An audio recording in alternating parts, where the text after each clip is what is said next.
ഒരു ദിവസം 9 നമ്പർ 9 8 തല്ലി.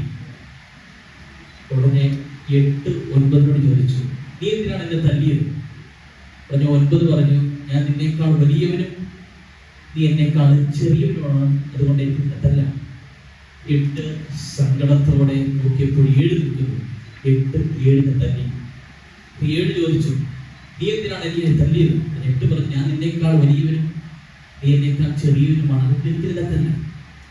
7 നോക്കിയപ്പോൾ 6 നിൽക്കുന്നു. 7 6 തല്ലി, 6 5 തല്ലി, 5 4 തല്ലി, 4 3 തല്ലി, 3 2 തല്ലി, 2 1 തല്ലി.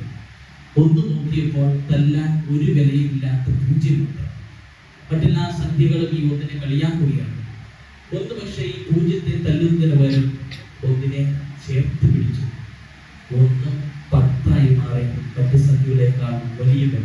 പക്ഷെ അവരെ തല്ലിയില്ല, മറിച്ച് അവരെ ചേർത്ത് പിടിച്ചു. ഈ ദിവസങ്ങളിലേക്ക് നമ്മൾ ചിന്തിച്ചു നോക്കുമ്പോൾ, കുട്ടികളിലൂടെ കടന്നു പോകുമ്പോൾ, മുതിർന്നവരോടൊക്കെ സംസാരിച്ചു കഴിയുമ്പോൾ നമുക്ക് മനസ്സിലാവുന്നത് ചേർത്ത് പിടിക്കേണ്ട ഒരു സമയമായിട്ട് നമ്മൾ കണക്കാക്കുകയാണ്. മാനസികമായ ഒത്തിരിയേറെ ബുദ്ധിമുട്ടുകളിലൂടെ കടന്നു പോകുന്നവരുണ്ട്, പ്രശ്നങ്ങളിലൂടെ കടന്നു പോകുന്നവരുണ്ട്. അപ്പൊ അവരെയൊക്കെ ചേർത്ത് പിടിക്കാനായിട്ട് ഒരാൾ വേണം.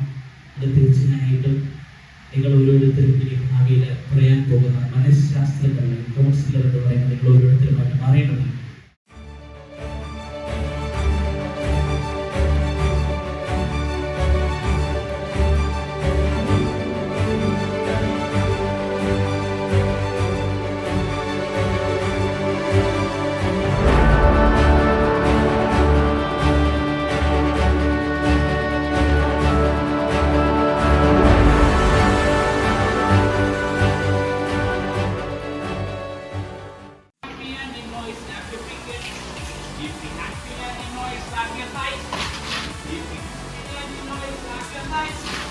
If you're happy and you know it, and you're feeling what you show, if you're happy and you know it's like your life.